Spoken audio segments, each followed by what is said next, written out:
Welcome to On the Fence, the show that is about helping you decide whether or not to spend your hard-earned money on the biggest and possibly best releases. Nick.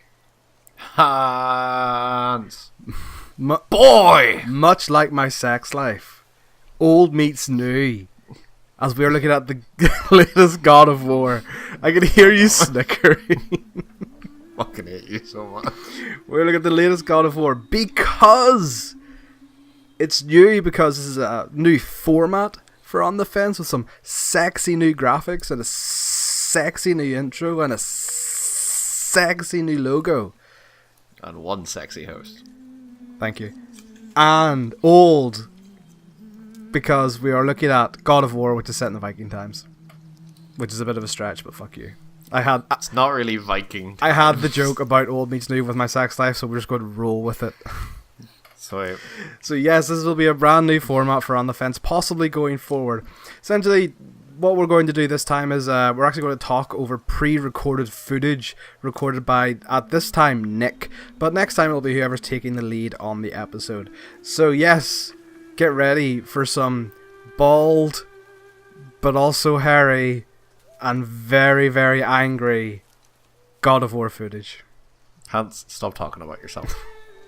So Nick, as we see Kratos here, pop. Oh Jesus! Okay, was not expecting that.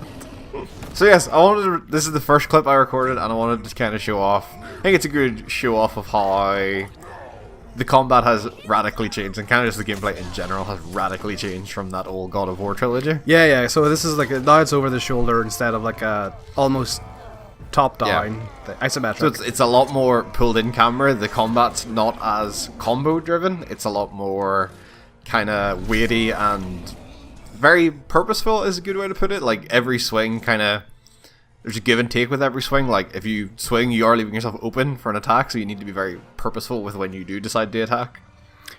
Yeah, and like there's also a lot of weight to the movement as well. I've realized it's not like a, what do we call them before in Game Club, a spectacle fighter of sorts, where you can just juggle people. Like it is very much along the lines of, if you dodge, you better make sure that the dodge counts, otherwise you're left completely open to an attack. Cha! I do love that. I love how the combat kind of boils down to, you have light attack, heavy attack, but you also have two forms of attack. So you can attack with the axe, or say you can throw the axe, and until you recall it, Kratos will just fight barehanded. Yeah. Which I think is pretty cool. And they kind of do have differing styles, so your axe attacks maybe do a bit more damage, but your barehanded attacks will generally build up that stun meter you see beneath some of the enemy health bars, which kind of, once that's full, you get the opportunity to do an execution. Yeah, and we saw this also, there are a couple of the rune magic that you can put into your weapons as well. Yeah. Which I think is a nice touch, because it kind of means that you can play it your own way. So I know that's a buzz phrase for games, but you really can play it your own way. Oh, did you get that ability? Cool. Yes, I did. So yes, the big thing you probably notice there is you do have a companion, who I constantly liken to Ellie in The Last of Us. What, that they can't die of sorts? Like, this is kind of like, someone in work described this game as Horizon Zero Dawn meets Last of Us, gameplay wise. I suppose I can kind of see that, yeah. Which I think is a very apt comparison. Like, you do have this kind of pulled in camera, and everything's quite slow and methodical, like a Last of Us, and you do have this companion who is helping you along the way. And then you also have the kind of open worldness and the kind of play it your own way type of thing that Horizon has. Yeah. I think I really enjoy the new combat, I have to admit. Like, I think everyone was a bit skeptical about it coming in, because like it's such a large difference from the original game. But no. So yeah, we're gonna shush here, and there's going to be a cutscene that we just want to show off because this is obviously a very story-driven game. And in any other time, you know, maybe we could talk over it, but Nick forgot to put subtitles on. Stay back, boy. Ugh, what is that? We must find another way up. The witch! Wish she was here. Bet she could get us past this. My magic is useless against the Black Breath, and there's no way around it. Odin saw to that long ago. What are you doing here? Making sure you can finish your journey. Why wait to warn us? I was busy, saving my friend, if you remember. The Black Breath is a corruption of magic even I can't dispel. Only the pure light of Alfheim is strong enough to break through. But that road is long. What does this goal mean to you? It's everything. Follow me. Why help us? Maybe I see more of myself in you than I'm willing to admit. Maybe by helping you, I'll make up for a lifetime of mistakes. Or maybe I just like you. Even though we shot your friend? Even though you shot my friend, yes. Where must we go? To a realm beyond your own.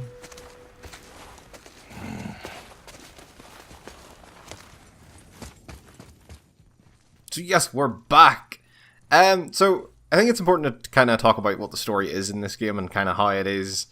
They made a big deal about this in the lead up to release about how this was kind of Kratos' redemption story of how like he was going to have this son Atreus. Yeah. Atreus. Side hallway will get us So to the temple? it's kind of like, oh, Kratos has to deal with like this pent up rage and anger that he's always dealt with his whole life, but also kind of not like also act as being a good father to his son. And I think they do it really well. And there's a cutscene later on that I think really shows off. They've made Kratos a lot more well-rounded a character in this. Like it's not just rawr, I'm angry. Yeah, they definitely have, and like they've done nice touches with it. Like it's the storytelling in this is very quite mature. Like, you know, it's very well done and it's not as on the nose as like the previous Gods of War would have been. Yeah, I think the story is really good, and then there's also the fact that I know Mother's voice better than anyone. there's so many different layers to the story. Like, you know, there's obviously Kratos' redemption story. Then there's also what the Norse gods want with Kratos and stuff like that. So what I'm kind of showing off here is this is one of the puzzle sections in the game. Like, the game isn't kind of just going from combat scene to combat scene like a lot of the old God of Wars did. There is actually some fairly in-depth puzzle stuff. So the puzzle here is you occasionally find these chests that have 3 runes on them, and typically there's ever 2 versions of them. There's either 3 runes around the area that you need to destroy, or there'll be 3 bells with those runes on them that you need to hit in a time I period. hate those ones so much. Yeah, they're very annoying. So like this one is just you have to destroy all of them, so you kind of have to play with the ability of Kratos' axe to like freeze gears. So as I'm about to show, like I throw this and it actually freezes the gear to stop this mechanism working. So I can drop down without raising back up. Yeah, I think that's another cool thing is that the axe is not just a weapon, like it is used for the platforming and the puzzle solving too. Yeah. Like my favorite one so far was you know, early on there's a room with the spiked ceiling, and you have to freeze it with your axe. But then Yeah. the minute you jump over, enemy spawn, so you're actually you have to choose either call your axe back and then let the ceiling lower, so that you have to kill them all within a time limit, or do you just fight them all barehanded and ensure that the ceiling doesn't fall down. So I thought that was a really nice Or touch. secret option number 3, jump back and recall your axe and let them get squished. Yeah, that's an option too. Yeah, that's totally an option. That's totally what I did. One thing I'd like to talk about is we probably would have been smarter to talk about the boss fight when we were doing the ogre thing. But the boss fights are still somehow just as spectacular as the first one, in my opinion. And boy, let me tell you, they get even better as you go through the game. So the first god or Norse god you fight early on is called the Stranger. He gets a name later on, Yes, but you do find out who he yeah, is, but he is originally just the called Stranger, the Stranger. which I think is really, really cool, because it is just like at one point when they're battling for power, and they're pushing against each other so hard that the Earth actually starts to split is a really, really cool thing. Well, I think it was Greg Miller described that as what every fight in Man of Steel should have been. Oh yeah, undoubtedly.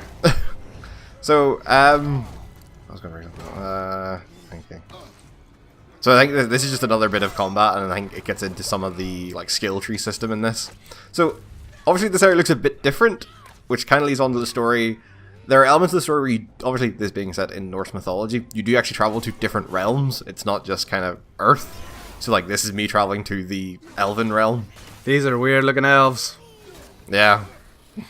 They look more like bugs. I will say this, and I've said it from the beginning. Seriously, if this game does not end with me ripping out Chris Hemsworth's spine through his asshole, I'm going to be so disappointed. I remember what I was going to say. So I think a lot of people's concern with when they kind of showed off this the first time was how, like, obviously the camera angle was so different, like, that it was going to lose a lot of its spectacle. Like, obviously, God of War is kind of built on these huge spectacle fights. Yeah, yeah. And I think it hasn't lost that at all. I think, if anything, it makes bosses seem so much more, like, intimidating and, like, overbearing, because, like, you see them so much more close up, and the height difference is so spectacular at times. Yeah, it's similar to Final Fantasy 15. Like, it's actually quite a similar camera angle stuff to Final Fantasy 15. And, like, it just, the fact that you are so close down and almost, like, it's actually probably more spectacular than if it was first person, because you actually get the sense of scale between Kratos and then the Beast, where if it's first person you don't get that. So I agree, it is. It's a really nice touch that they've done. And here's obviously, you know, the skill tree, which is your typical stuff. You can so it's kind of, a lot of it's kind of passive things. Like there's not a lot of active things to do, skills. but a lot of it, like, they're handy, and you're constantly gaining experience. So this next cutscene, I think, is one that shows off, like, the development of Kratos' character more than anything in the original trilogy did. So? Was she in the light? Who? You know. Oh, she was not there. Not like you would even care if she was. Mind your tongue, boy! Until our journey is over, one of us must remain focused. Do not mistake my silence for lack of grief. Mourn how you wish. Leave me to my own.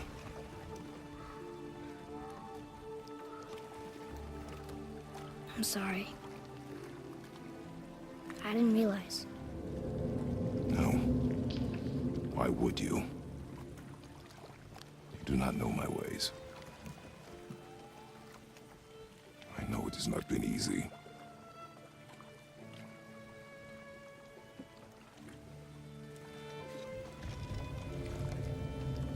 In the light, I felt only moments pass.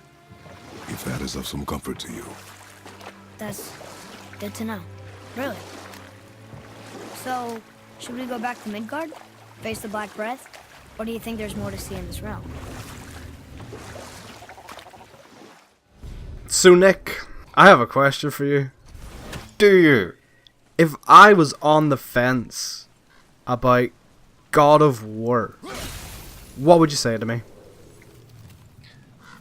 I think this is a phenomenal game. I do think this is incredible in so many ways, but it's something that's, a lot of the ways, it's like really, really, like, truly next level in a lot of ways. Is like so many small details are covered, and they've managed to reimagine this series from something that was kind of just a massive power fantasy, I'm going to go murder all these gods, into this well-rounded story with deep, meaningful characters that you care about, and a world that is really fucking interesting. And even beyond that, technically, it's incredible. Like, it's all shot from what could be considered one camera angle. Like, there's never, like, a hard cut. It's constantly, like, following Kratos or following a different member, like, part of the scene, but it never, like, fades to black or anything.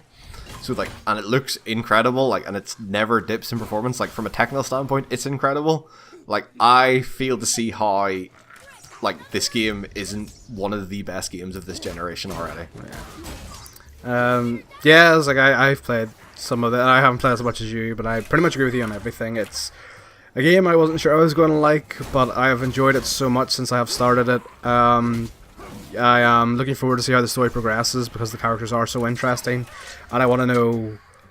I kind of also am looking forward to them kind of bridging the gap between, you know, how we got from God of War 3 to here.